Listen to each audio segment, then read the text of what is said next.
Բարի օր։ Այսօր իմ հետաքրքիր զրուցակիցը Կալիֆոռնիայի հայ գրողների միության նախագահ,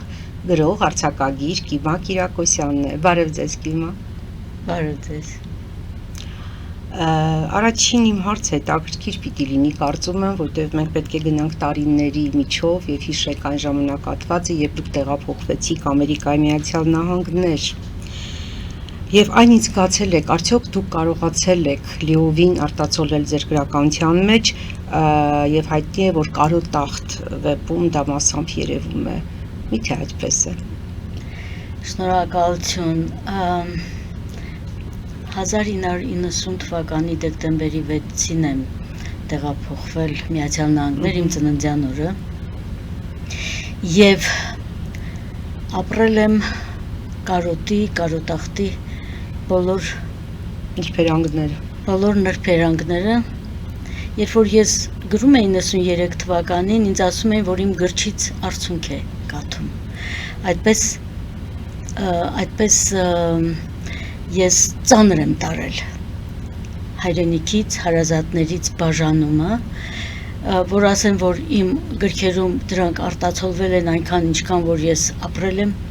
ճիշտ չի լինի, որովհետև իսկապես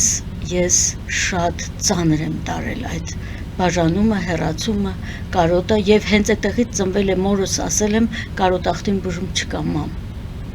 Եվ ինքը հաճախ ինձ հիշեցնում էր, ասում էր Կիմ ջան, այո դու ճիշտ ես ասում, Կարոտախտին բուժում չկա։ Միակ ելքը, որ ետ վերադառնաս եւ նորից սկսես քո կյանքը այդտեղ։ Դուք Կալիֆոռնիայի հայ գրողների միության նախագահն եք։ Ինչ գործառույթներ ունի միությունը եւ այս ընթացքում հատկապես վերջերս ինչ միջոցառումներ եք կյանքի կոչել։ Հետաքրքիր է իմանալ այդ մասին։ Ուրեմն COVID-ը ավարտվելուց հետո մեր միությունը մնաց COVID-ի տակ, այսպես ասեմ, եւ ես նախաձեռնեցի այս ուրեմն գրողների միության աշխատանքները սկսեցի եւ առաջին եւ խորհրդանշական սկսեցինք Շահան Շահնուրի ծննդյան 120-ամյակին նվիրված միջոցառումով։ Կալիֆոռնիայի գրողների միության գործունեությունը ուրեմն հավաքագրել, ներգրավել գրողներին, նոր գրողներին, հետաքրքիր գրողներին եւ մեր հանրությանը պահել գրականության աշխարհին մոտիկ, անցյալի եւ ներկայի գրողներին ծանոթացնել մեր հանրությանը եւ նրանք դրա կարոտը ունեն։ Չնայած պիտի ասեմ, որ Կալիֆոռնիայում գոյություն ունեն մի շարք հայրենակցական միություններ, որոնք հրաշալի ձևով օգնում են գրականությանը կանգուն մնալու Լոս Անջելեսում, դրանք են Իրանահայ միությունը եւ հայ համազգային ուրեմն կազմակերպությունը, նրանք էլ հրաշալի միջոցառումներ են կազմակերպում եւ գրականությունը պահում են։ Գրականության մարդը, գրողը եւ արձակագիրը նկատում են մյուսին, ուրիշին, իրենց մոտ ապրողին, իրենց հետ հետաքրքիր, այսինքն ոչ միայն ապրումակցում են, այլև գրականության մեջ ներկայացնում են դրան, այդ ուրիշի մյուսի կերպարը շատ ցայտուն է ցանկացած գրողի մոտ եւ ձեր գրականության մեջ դա շատ հստակ է, դա իրականություն է։ Հիշենք, ուզում էի երեխա ունենալ վեպը, դուք ոչ միայն ապրումակցում էիք որպես այսինքն ձեր պատմողը ոչ միայն ապրումակցում էր, այլ ներկայացնում էր, կիսում էր նրա հույզերը, նրա վշտերը, սերը գլխավոր հերոսուհու եւ ոչ միայն ամբողջ իր այդ իրադրությունների կենտրոնում էր այս պատմողը ձեր։ Դուք ինչպես եք ճանաչում ձեր հերոսներին եւ ինչպես եք կարողանում այդքան մոտից տեսնել նրան եւ նրա դրաման այդպես բերել ձեր գործերում ակնհայտ է եւ նաեւ Կարոտախտին բուժում չկա այդտեղ էլ հաղթնակի կերպարը։ Երբ ես նոր էի սկսել ստեղծագործել, շատ գործեր ես առաջին դեմքով էի գրում, անգամ դրանք ինձ չէին վերաբերում, որպեսզի ես կարողանայի մտնել այդ կերպարի մեջ եւ հենց իմ պրիզմայով անցկացնելով ներկայացնել։ Ես ունեմ պատմված, գրված թարգմանությունը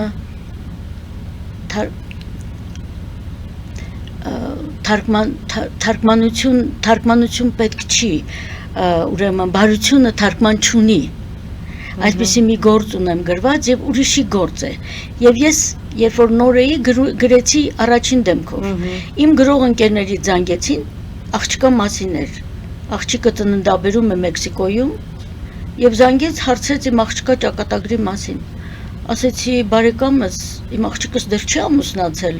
դա պատմություն է, որ ես գրել եմ առաջին դեմքով։ Շատեր իրականություն են, որպես չեն պատկերացնում։ Իրենք կարծում են, որ իմ աղջկա մասին է կամ ես է, Այսինքն վավերագրական են։ Որովհետև առաջին դեմքով էի գրել։ Իսկապես պատմություն է դա, այսինքն իրականությունն ընկալվում է որպես ուղիղ գրողի կյանք։ Գրողի կյանք, այո։ Ես ձեր նշած վեպը ուզում եմ երեխա ունենալ, ուրեմն այո, գրված է հենքը իրական է, սակայն գրքի մեծ մասը գեղարվեստական է, այսինքն ավարտը, եթե ես տայի հենց այն ինչ կար, այդքան հետաքրքիր չէր լինի, ես օգտագործել եմ հնարանքներ, այո, վեպի, ավարտի, ուրեմն կուլմինացիայի եւ այլն, ես ունեմ թերևս Արարչի կողմից տրված ինձ հատկություն, որ ես կարող եմ մարդկային վիշտը, ցավը, ուրախությունը անցկացնել, զգալ այնպես, ինչպես ինքն է զգում, եւ այդ բոլորը փորձում եմ ներկայացնել իմ գրքերում, այնպես ինչպես ես զգում եմ եւ ինչպես կուզեի, որ ընկալել իմ ընթերցողը։ Եվ ես իմ գրքերում օգտագործում եմ, այո, նաև իմ անձնական որոշ տվյալներ, ինձ հետ ապրող մարդկանց կերպարներ, նույնիսկ նրանց խոսքերը,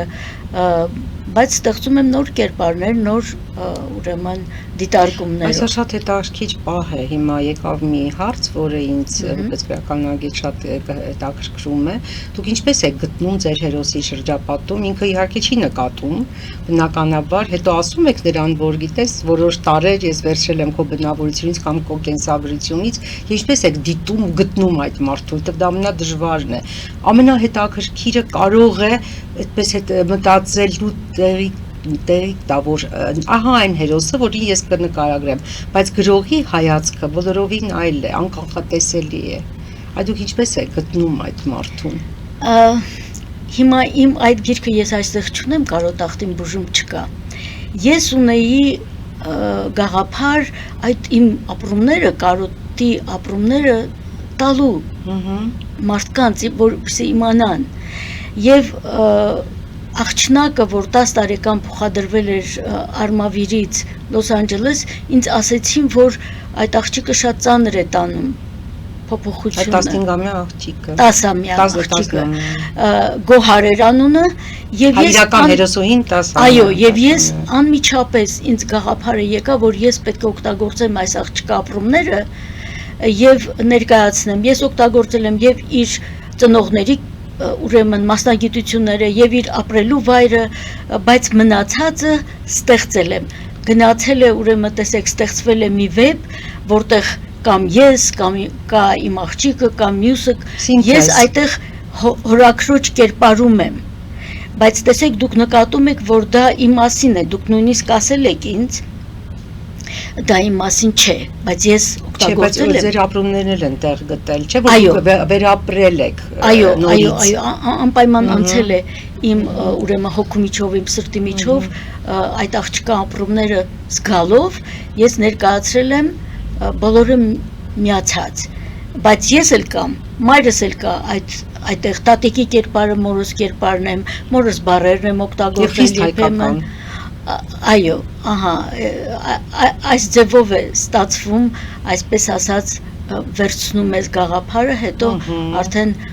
ստեղծվում է։ Սինթեզ, միացում, այսպես հետաքրքիր բան, հիմնական ռեակցիա նույնիսկ։ Այո, ես հիմա վերջերս գրել եմ մի սցենար, կոչվում է Վճարովի ամուսին, եւ գաղափարը եկել է այստեղ, դրա մասին երևի ավելի ուշ ասեմ ձեզ։ Ես մտովի հետ գնացի տարիների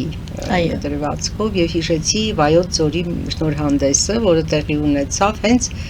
ուզում էի երեխա ունենալ գրքի շուրջ։ Այսօր ինչպես հիշենք այն կամ դուք ինչպես եք հիշում այդ օրը Վայոց ձորում, ինչպեսին տեսա գրադարան, մենք անցնելու ենք գրադանի թեմային, բայց ես արդեն իսկ առաջին հարցը, քանի որ դա գրադանում տեղի ունեցավ Վայոց ձորի մարզային գրադանում, եւ ինչպիսի տպավորություններ ունեք։ Անմոռանալի երախտագիտությամբ լցված այդ գրադարանի աշխատակիցների հանդեպ, որոնք կազմակերպել էին սիրով, ամբողջովին սեր էր այդ միջոցառումը, անմիջական էր, հրաշալի էր, ամեն հիշելուց ես շատ լավ ապրումներ եմ ունենում եւ այդ ապրումները փոխանցում եմ իրենք էլ համոզված եմ, որ ստանում են։ Դա մի հրաշալի օր էր, իմ կյանքի լավագույն օրերից մեկը, հիշարժան եւ հետաքրքիր, շատ հետաքրքիր միջոցառում էր դա։ Ես իմանամ ձեզ ու մտածում եմ, որ եթե դուք այստեղ երկար ժամանակ մնայիք, ինչպես որ հիմա այստեղ եք եւ դա շատ հաճելի է, որ նորից եկել եք, եւ ես պատկերացնում թե ինչ գրական սալոն կունենայիք, որտեղ դուք կխոսեիք թատրոնի, գրականության, գրադարանների, երաժշտության մասին եւ կլիներ այն հասարակությունը, որը կլիներ ձեր կողքին։ Այ ովքեր կլինեին ձեր հյուրերը այդ սալոնի, եթե դա լիներ։ Շատ հետաքրքիր հարց էր, երազել եմ ունենալ այդ սալոնը, ես հիմա չեմ կարող հիշել ֆրանսիացի այդ կնոջ կերպարը, որ ուներ ունեին իրենց գրական սալոնները եւ վերջերս էլ Վիրջինիա Ուլֆը ուներ շատ հետաքրքիր, որտեղ հավաքում էր, այո, եւ իր ամուսնու հետ միասին։ Ես կուզենայի, որ գրողներ լինեին, նկարիչներ, երաժիշտներ գային եւ վայելեինք արվեստի այդ ուրեմն առանձնահատուկ զգացումը կիսվելու։ Չէ՞ որ մենք շատ մեծ ցանկություն ունենք հավաքվել, այսպես ասած, գրական համայնքով եւ լսել զրույցներ եւ վերացարկվել ամեն տեսակ ճղճիմ խոսակցություններից եւ կարծես թե լինել մեր առանցքի շուրջը, չէ՞։ Կիսվել գրական։ Այո, եւ Թուրքի, սփյուռքահայ մեր գրչընկերները եւ հայրենիքի մի խոսքով դա ինչ-որ միացման եւ միասին լինելու բուրըն ցանկություն է։ Այո։ Սիրելի Կիմա, ինձ հայտնի է, որ դուք մեծ ուշադրություն եք դարձնում հեքիաթի ժանրին եւ ձեր միության, այսպես ասած, միջոցառումների շրջանակներում կազմակերպում եք մեծ նշանավոր հեքիաթագիրների հոբելյաններ։ Այ իսկ դուք կցանկանայիք շատ անդրադառնալ եւ գրել հեքիաթներ։ Նախ անդրադառնամ այդ միջոցառմանը։ Անցյալ տարի ապրիլի 2-ին է կարծեմ հենց Քրիշտիան Անդերսենի ծննդյան 220-ամյակներ։ Իսկ ես հեքիաթ կարդացել եմ վաղ մանկությունից, լսել եմ հորս հեքիաթները եւ շատ սիրել եմ հեքիաթի ժանրը։ Իսկ կոവിഡ്ի ժամանակ ես թաքնագիտություն եմ ուսումնասիրել Հայկ Կիրակոսյանի մոտ, որը հեքիաթասաց է։ Եվ Հայկ Կիրակոսյանը բացահայտում էր հեքիաթի գաղտնիքները։ Ես չեմ կարող ասել, որ ես այսօր հեքիաթի մասնագետ եմ, սակայն հեքիաթը, որ ես սիրել եմ ինտուիցիայով, բնազդով, ես նաև կարողացա մի փոքր ավելին ուսումնասիրել, իմանալ հեքիաթի մասին, ուրեմն այդ թաքնագիտության դասընթացներից։ Ես այս հեքիաթը, դուք ասեցիք, անդրադարձել եմ հեքիաթի ժանրին, այս եղնիկը հեքիաթը ես գրել եմ 2009 թվականին, երբ Լոս Անջելեսում ճգնաժամ էր, ֆինանսական եւ տնտեսական, ուրեմն ինձ լրիվ դրույքից տեղափոխեցին կես դրույք աշխատանքի։ Ես աշխատում էի ավագ դպրոցում որպես գրադարանավարի օգնական, փոխեցին տարական դպրոցի գրադարանավար։ Ես գաղափար չունեի ամերիկյան մանկական գրականությունից։ Երբ որ երեխաները ինձ հարց էին տալիս, ես չգիտեի ինչ պատասխանեմ, ամերիկացի երեխաները նշեմ։ Եվ ես սկսեցի կարդալ։ Ուրեմն կարդացի 3-4 ամիս եւ գրադարանում եւ տանը։ Բերում էի տուն, նաեւ կարդում էի։ Այդ 4 ամիսների ընթացքում ես այնքան գիրք կարդացի, երբ որ Սուրբ Ծննդյան տարեդարձի տոներն էր, արդեն ես տանն էի, ես գրեցի մի քանի հեքիաթ, ինքնաբերաբար, չնայած դրանից առաջ իմ ընկերները հուշում էին ինձ, որ ես կարող եմ մանկական գրականություն ստեղծել, բայց դա եղավ ինքնաբերաբար եւ ես ստեղծեցի եղնիկը, որը իմ այդ գրվածքներից լավագույնն է, իսկ անցյալ տարի, երբ որ ես տարվա վերջեր եւ իմ աշակերտներին պիտի կարդայի, սովորաբար տարին 3 անգամ ներկայացնում եմ երեխաներին տիկնիկայի, առանձնահատուկ նվեր եմ իրենց անում եւ այդ ընթացքում արել եմ Շունուկատուն, Անխելք մարդը, Քաշնազարը անգլերենով ներկայացրել եմ իմ աշակերտներին։ Չունեի որևէ բան ներկայացնելու, որոշեցի իմ գրածներից իրենց կարդամ։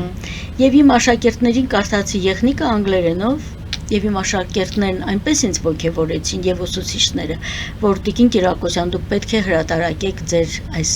ուրեմն հեքիաթը։ Եվ ես 2009 թվականից գրված եւ իմ արխիվում պահված այս հեքիաթը անցյալ տարի հրատարակվեց օգոստոսի 8-ին ուրեմն Ամազոնով։ Սա իմ անցյալ տարվա ձեռքբերումն է, Ամազոնը դա հզոր ուրեմն գործիք է ամբողջ աշխարհով ուրեմն սփռելու, տարածելու։ Իսկ հետո հայերենը լույս տեսավ Barnes and Noble-ում, ցավոք սրտի Ամազոնը չհրատարակեց եղնիկը, դա ուրիշ խնդիր է, եւ հետո ես հրատարակեցի նաեւ իմ երկրորդ գիրքը անգլերենով, որ կոչվում է Հովիկի առաջին ատամը,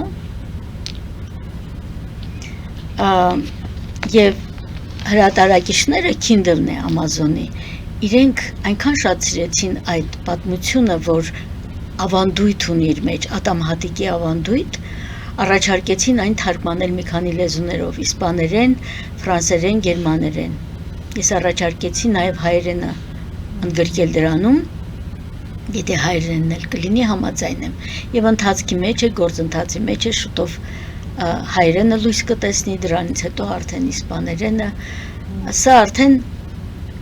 ավանդույթ է եւ պատմություն է մանկական։ Հայտնի Amazon հրատարակչությունը տարբեր բնույթի գրքեր է հրատարակում եւ ամենաշատը ձեր կարծիքով որ ժանրին կամ որ տեսակի գրականությանն է ավելի շատ իր ուշադրությունը։ Ես կարծում եմ երևի մանկական գրականությանը։ Մանկական, ինչպես ամբողջ աշխարհում այսօր մանկական գրականությունը, մանուկների համար գրվող գրականությունը շատ այսպես հետաքրքրություն է ներկայացնում եւ հեքիաթն էլ ինչ որ չափով եւ մեծերի եւ հատկապես փոքրերի համար է եւ հեքիաթի ընթացքը շատ կարեւոր է երեխայի դասյարակության համար, որտեղ այնտեղ կան սարսափելի տեսարաններ, հաղթահարումներ եւ մեր ամբողջ կյանքի կարծես ատլասը, քարտեզը մենք տեսնում ենք հեքիաթի ժանրում։ Դա իսկական մարդու պայքար է հասնելու այն ամենին, ինչին ինքը փորձում է գնալ դեպի դա։ Այնպես որ ես սպասում եմ ձեր հեքիաթներին։ Նաև թարգմանում եք եւ շատ համարձակ գրքեր վերջին շրջանում, որոնց հեղինակներն ինձ կանծանոթ են մեզ, ես նայել եմ եւ նվիրել եք, իսկ հիմա ինչ ծրագրեր ունեք թարգմանելու։ Ես երկու խոսք ավելացնեմ հեքիաթին, ըստ ուրեմն Հայկ Կիրակոսյանի հեքիաթի դարաշրջան ենք մենք մտել։ Եվ հեքիաթը պիտի տարածվի աշխարհով մեկ եւ մենք պիտի կարդանք հեքիաթ։ Հեքիաթը, ինչպես Հայկ Կիրակոսյանն է ասում, փոքրերին քնեցնելու համար է, մեծերին արթնացնելու։ Եվ կա այսպիսի մի ուրեմն ասացվածք, որ եթե դուք հեքիաթ կարդաք ամեն օր, հրաշքներ կլինեն ձեր կյանքում։ Ուրեմն ամեն օր կարդանք հեքիաթներ։ Ես սնվել եմ հեքիաթներից, գալիս եմ այդտեղից, հեքիաթներն ինձ սովորեցրել են ազնվություն, բարություն եւ նաեւ այո, դուք ասեցիք պայքարելու այդ դևերը իմիջիայլոց դրանք կերպարին ուրեմն նոր ուղղություն տալու, փորձությունների միջով անցնելու եւ իր կերպարը ուրեմն զարգացնելու Հեքիաթը միշտ ավարտվում է այն ժամանակ, երբ հարցերը լուծված են արդեն, բայց իտո ինչպես են ապրում հերոսները, երջանիկ, իրականության մեջ դա մենք չենք տեսնում։ Այսինքն այդ երկնքից երեք խնձոր ընկնելուց հետո ավարտվում է, որտեղ ոչ մեկին թերևս չի հետաքրքրում, այսինքն երջանիկ այս պատկերը դա հայտնի է։ Բոլորին հետաքրքրում է պայքարը, ինչպես է մարդը հաղթահարում եւ այդքան դժվարներ ծառացող իր արժեվ եւ հասնում այդ իր այն երանելի վիճակին, որին արժանացել է։ Այդ իսկ պատճառով այսօր այո հեքիաթը կապրի միշտ էլ, որովհետև մարդը միշտ այդպիսի իրականության մեջ է։ Ես հիմա անդրադառնամ ձեր հարցի թարգմանության, ուրեմն ես թարգմանել եմ երկու գիրք, Բարբարա Դի Անջելեսի ուրեմն առաջի գիրքը, որ թարգմանել եմ, կոչվում էր Գաղտնիքներ տղամարդկանց մասին յուրաքանչյուր կին պետք է իմանա, եւ երկրորդը Վստահություն գտնել եւ ապրել գրքերն են։ Նա շատ հայտնի ուրեմն հոգեբան է, եւ ես այս տարիների ընթացքում ինչ որ հավանել եմ, հատկապես հնդկական այնտեղի հնդիկների, հնդկացիների ուրեմն մշակույթից, առակներից, հեքիաթներից ինչ որ հավանել եմ, թարգմանել եմ։ Ցավոք սրտի դրանք իմ արխիվում են։ Մի քանի տարի առաջ ես առաջարկեցի Անտարեսին 5 ուրեմն թարգմանություն ուղարկեցի, իրենք մերժեցին, դա իրենց գործն է, բայց ես հուսով եմ, որ մի օր իմ այդ թարգմանությունների ժողովածուն լույս կտեսնի։ Այո, ունեմ, ինչ որ հավանում եմ, ինչ որ իմ սրտին մոտիկ է, ես թարգմանում եմ եւ դնում եմ իմ ուրեմն արխիվում։ Հիմա մեր եթերում գովազդ կլինի եւ գովազդից հետո մենք կշարունակենք մեր զրույցը Սիելիկի Մակիրակոսյանի հետ, որը գրող է, արձակագիր եւ թարգմանիչ, եւ մնացեք մեզ հետ։ Կարծում եմ ավելի հետաքրքիր հարցերը առջևում են։ Անշուշտ կհետաքրեն ընթերցողին եւ կբացեն նոր հորիզոններ գրական ընթացք ավելի լավ ճանաչելու եւ հասկանալու համար։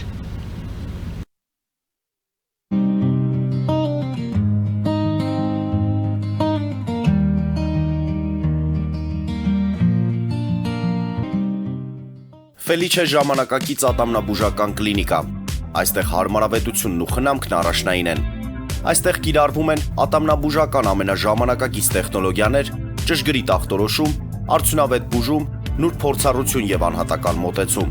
Սկսած սովորական մանրուքներից մինչև առաջադեմ ընթացակարգեր, այստեղ դուք գտնվում եք բարձր որակավորում ունեցող եւ փորձառու ատամնաբուժական մասնագետների ձեռքերում։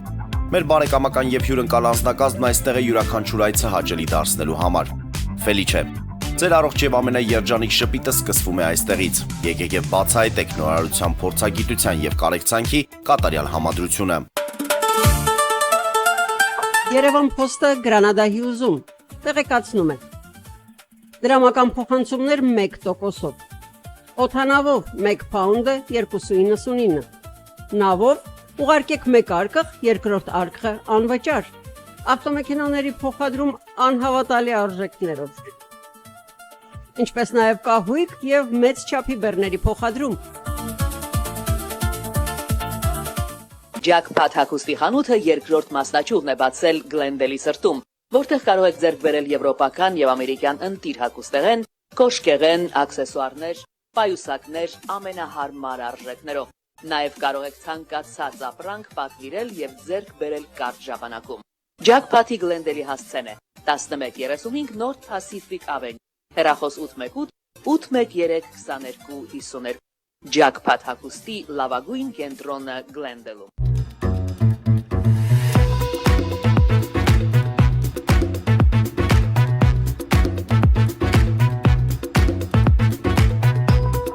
Արարատ ռեստորան, ընտանեկան եւ ընկերական ժամանցի լավագույն հասցե, սիրված արտիստներ, հյուրընկալ մթնոլորտ, հարուստ ճաշացան, անմահական խորտիկներ։ Արարատ ռեստորան, հասցեն անփոփոխ, սիրով սպասում ենք ձեզ։ Լավագույն պաղպաղակ, բնական, համեղ եւ մատչելի գներով պաղպաղակը կարող եք ձեռք բերել բոլոր հայկական խանութներում։ Պահանջեք հայկական պաղպաղակ, Թամարա պաղպաղակ։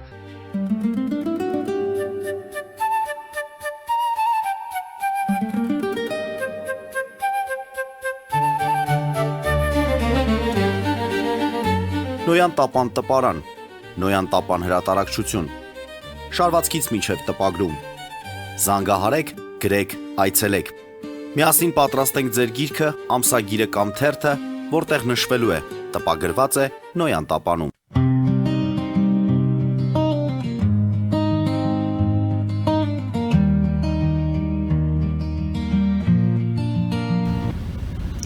Շարունակենք մեր զրույցը արձակագիր Կիմա Կիրակոսյանի հետ։ Դուք գրադարանային աշխատակից եք եւ արդեն երկար տարիներ մեծ փորձ ունեք։ Ինչպես են ապրում գրադարաններն այսօր Ամերիկայի Միացյալ Նահանգներում եւ առհասարակ ինչ է գիրքը ձեզ համար եւ գրադարանը։ Գիրքը եղել է իմ աշտամունքի առարկան եւ 8 տարեկանից ես գնացել եմ գրադարան առանց որևէ մեկի ուրեմն ուղղորդությամբ ընկերուհուս վերցել եւ գնացել եմ գրադարան եւ այդ օրվանից մինչեւ այսօր ես կարդում եմ եւ երբ որ պիտի որոշեի թե ինչ մասնագիտություն պիտի ընտրեմ այդ ժամանակ հայտարարություն եղավ որ մանկավարժական ինստիտուտում գրադարանագիտություն մատենագիտություն բաժինն է ուրեմն բացվել եւ ես մտածեցի որ դրանից լավ երևի բաժին չկա ինձ համար եւ ես ընտրեցի այդ մասնագիտությունը մտածելով որ գիրքն ու գրադարանն են իմ ուրեմն լավագույն ընկերները եւ ես ունեմ մի ասացված կուզում եմ այսօր ասել գրադարանին նվիրված գրադարանը դա իմաստնության եւ գիտելիքի տաճար է իսկ գրադարանավարը այդ տաճարի քուրմը կամ քրմուհին իսկ գիրքը որ ես այսքան տարիներ վերցրել եմ իմ ձեռքը եւ շարունակել ես փնտրել եմ ճշմարտությունը եւ այդ ուղին գնացել եմ դեպի փնտրելու իմաստնություն եւ ճշմարտություն դա է եղել իմ ուղին դեպի գիրքն ու գրադարանը այո գրելը ստացվել է այո ես զգացել եմ եւ մտածել եմ որ գրողը դա պետք է լինի կատարյալ անձ եւ աշխատել եմ դրա վրա իսկ ամերիկայում գրադարանների մասին երբ առաջին անգամ մտա ամերիկյան հանրային գրադարան մնացի հիացած զարմացած մինչեւ այսօր էլ հիանում եմ իսկ մի ամբողջ համակարգ նաև դպրոցական գրադարանների ուրեմն ես աշխատում եմ հիմա Լոս Անջելեսի դպրոցների միության գրադարան տարական դպրոցի գրադարանավար եմ ես արդեն շուրջ 20 տարի դա մի ուրեմն ինձ համար կարծեք թե իմ մասնագիտությունը օգտագործելու միջոց էր նաև գրականությունը իմ փոքրիկ ընթերցողներին ներկայացնելու այնտեղ դպրոցներն ունեն մեծ գրադարաններ եւ ունեն իրենց ժամը դասաժամը իրեն գալիս են 45 րոպեով գրադարան ուրեմն ոչ միայն հանձնում են գիրքը եւ վերցնում են գրքեր ընտրում են այլ նաեւ նրանք լսում են պատմություններ ես կարդում եմ իրենց առաջ 3 տարեկանից մինչև 5-րդ դասարանի աշակերտներին ես պատմում եմ կարդում եմ պատմություններ նրանք լսում են եւ գտնում են որ լսելով գրականությունը նրանց մեջ սեր է արթնանում դեպի գիրն ու գրականությունը ես դա եմ անում այսօր եւ նաեւ ներկայացնում եմ նրանց գրողների կենսագրությունները պատմում եմ եւ գրողների կենսագրությունները եւ իրենց գրքերի մասին այնտեղ գոյություն ունի ամեն տարի մեկ գիրք է պարգևատրվում Նյուբերի մեդալով, որը մանկական գրականություն է, եւ մի գիրք էլ պարգևատրվում է Քալդեկոտ մեդալով, որը ավելի ցածր նկարազարդ գրքերի համար է։ Հիմա շուրջ 100 գիրք է ստացել այդ Նյուբերի մեդալը, եւ ես որպես գրադարանավար ինձ արել եմ խոստում, որ պիտի բոլորը կարդացած լինեմ։ Մինչև այսօր կարդացել եմ կեսը հասել եմ կեսին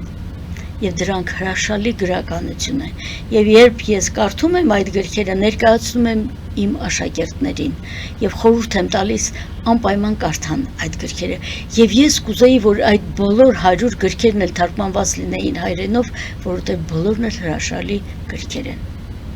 Իսկ եթե ձեր բոլոր հերոսները ձեր դիմաց այսպես ուրվագծվեն, ում ձեռքը կբռնեք եւ կուզենաք նրա հետ մի փոքր զրուցել, ով է ամենահարազատը, այդ փոքրիկ աղջնակը, որը գնաց Ամերիկա ճուզելով, այն կինը, որը տառապում էր սիրո համար, եւ այն հերոսը, որը հայտնաբերեց իր իսկական, այսինքն ազգային դիմագիծը, եւ մյուսները, եւ երեխաները, որ հերոսը եւ ինչու։ Մի քիչ դժվար հարց է ընտրել, շատ դժվար հարց է ընտրել, որտեվ բոլորն էլ ինձ շատ հարազատ են, հոգեփոխուց են դուրս եկել։ բայց երևի կընտրեի այդ աղջնակին,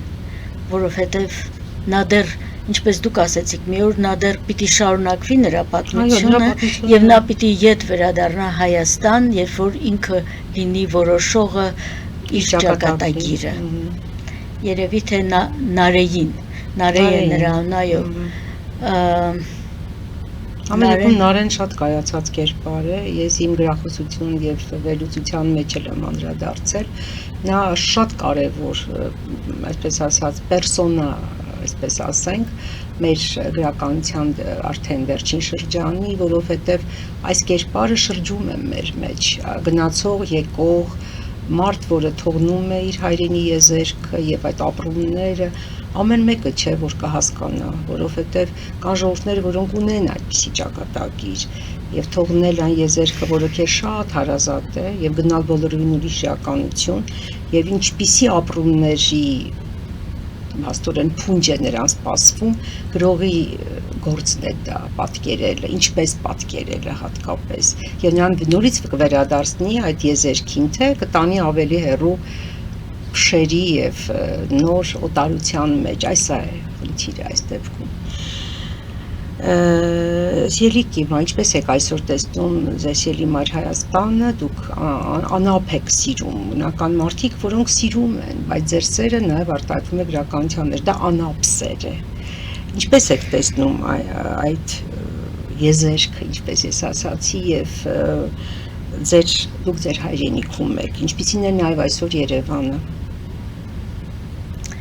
Ես շատ փոփոխություններ եմ տեսնում, տեսնում եմ շատ կռունկներ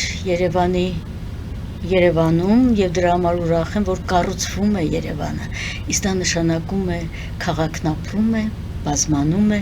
ընդարձակվում է։ Դրա հետ միասին ես տեսնում եմ նաև այնպիսի բաներ, որ պիտի ասեմ այսօր ցավով, տեսնում եմ շատ դեղատներ Երևանում, որ ես կուզեի տեսնեի ոչ թե դեղատներ, շատ դեղատներ, այլ կուզեի տեսնեի շատ գրախանութներ, շատ ծաղկի խանութներ եւ նվերների խանութներ։ Եվ կուզեի մի երևույթի մասին այսօր ասել անպայման, որովհետեւ երբ որ ամեն օր ես գնում եմ Երևանի փողոցներով, կարդում եմ ուրեմն հիմնարկությունների անունները անգլերեն եւ հայերեն տառերով անգլերեն բառեր։ Ես չեմ հասկանում։ 36 տարի ես անգլերենի հետ եմ, բայց երբ որ կարդում եմ հայերեն տառերով անգլերեն բառեր չեմ հասկանում։ Այնտեղ տեսնում եմ toys, ինչու toys, խաղալիքներ։ Եղբայրներ, գալու է, այո, այստեղ կան հիմա մենք ընդունում ենք տուրիստներ, զբոսաշրջիկներ, թող գան նրանք, բայց թող լինի անգլերենը եւ թող լինի հայերենը, ոչ թե հայերեն տառերով անգլերեն բառերը։ Այսօր հայերենը նաև հետաքրքիր կլինի իր հնչողությամբ, այո, իր բազմազանությամբ, իսկ ինչու օտար լեզվով անուններ դնել, երբ որ Լոս Անջելեսում բոլոր հիմնարկությունները հայկական Արևմտահայաստանին կարոտից նվիրված անուններ են, Անի, Տիգրանակերտ, Վան, Իսկ ինչու այստեղ Մեզ մոտ էլ կա, բազմապես կարող է գերիշխում են այդ անունները, չափազանց շատ է եւ աչք է ծակում եւ սիրտ է Ես ծակում մի այդ քանի անունները։ քաղաքներում եղա այս մի քանի օր։ Ես այնտեղ անդադ տեսնում եմ նույն Տիգրան մեծ փողոց, ասենք տեսնում եմ հայկականությունը շատ է եւ կան նաեւ այո օտար վիճակներ, մեր լեզվում կան օտարաբանություններ, ինչ խոսք եւ այդ օտարաբանությունների մի մասն էլ հենց դա է։ Օտարասեր լինել նաեւ անունների նկատմամբ, գուցե դարիների ընթացքում դա խախտվի կամ Ես կուզեի, որ այդ անունները մեծ մասամբ փոխվեին հայկական, թող լինի անգլերեն տառերով ձեր հիմնարկության անունը, ձեր բիզնեսի անունը, բայց լինի հայկական անուններ, չէ որ դա էլ քաղաքի դեմքն է, չէ որ դա էլ է մեր մասին ասում, չէ որ ամեն մի անվան հետ պատմություն կա։ Բասորեն ցուցափեղկերի մասն է։ Այո, վագմա դեղատուն, չգիտեմ, այնպիսի անուններ կան, որ ես կարդում եմ նույնիսկ անծանոթ են ինձ։ Իսկ ես այնտեղ որ կարդում եմ որևէ բան, անպայման որոնում եմ, ինչի հետ է կապված այս անունը։ Հիմա տեսեք, դրեք այնպիսի անուններ, որ մարդիկ սովորեն այդ անուններից, մի բան սովորեն մեր երկրի մասին, մեր ժողովրդի մասին, մեր ժողովրդի կերպարի մասին, դրա հյուրընկալության մասին, ոչ թե անգլիական բառեր, որ նույնիսկ ես անծանոթ եմ։ Ասում եք դուք որ շատ լավ գիտեք այդ լեզուն, անգլերենն է եւ հետաքրքիր է, որ ձեզ դուր չի գալիս նաեւ ձեր հայրենիքում տեսնել։ Դա ժամանակի խնդիր է։ Չեմ հասկանում, գրել էին 88 գրված էր խանութ կամ սուպերմարկետ, հենց ինքը բառը ինձ շատ ցավեցնում է։ Ինչու առևտրային կենտրոն կամ շուկա չլինի, որ պետք է լինի սուպերմարկետ։ Ամբողջ փողոցներում սուպերմարկետ բառն է տարածված։ Ես չեմ ուզում դա տեսնել։ Իսկ որ փողոցն եք սիրում ամենաշատը, որտեղ կուզեիք միշտ լինել եւ քայլել, զգալ կոլորիտը քաղաքի։ Դե մեր քաղաքը ամենտեղ էլ հետաքրքիր է։ Երևանի մասն է։ Երևանը, իսկ ես ապրել մեծացել եմ Զեյթունում, հիմա այդ Զեյթուն թաղամասում մի հրաշալի այգի են ստեղծել, կուզեի նստել երազից բացի, չէ, այստեղ շուկայի տեղը, շուկայի դիմացը, այո, եւ գեղեցիկ ուրեմն զարդարել են կենտրոններով փողոցը, չէ։ Պարուսեվակի, այո, Պարուսեվակի վրա դա իմ այդտեղ է հիմա նաեւ իմ բնակարանը, նոր բնակարանը, որտեղ ես ծրագրում եմ ապրել, բնակվել։ Իսկ ավելի կենտրոնում, որտեղ կան թատրոններ, այ որ փողոցը կասեք, շատ հետաքրքիր է, որովհետև ամեն փողոց իր գույն ու բույրն ունի, իսկ դուք որն եք նախընտրում եւ որտեղ կուզեիք ձեր մտերիմների հետ հանդիպել եւ մի բաժակ սուրճի կամ թեյի շուրջ։ Երևի թե ուրեմն Մաշտոցի պողոտա։ Մաշտոցի։ Այո։ Եվ անունով, եւ անունն է, այո, երևում Մատենադարանը, եւ Մատենադարանն է, եւ թատրոններ կան, երկու թատրոն կա, հետո շրջելուց նաեւ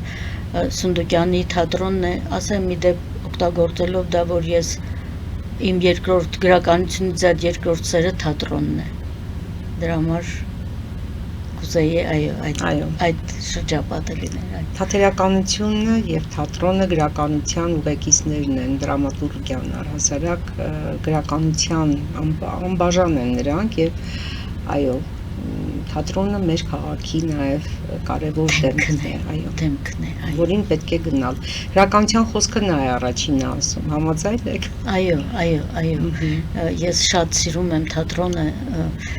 պաշտել եմ թատրոնը եւ մեր դերասաններին, պաշտամունք է եղել։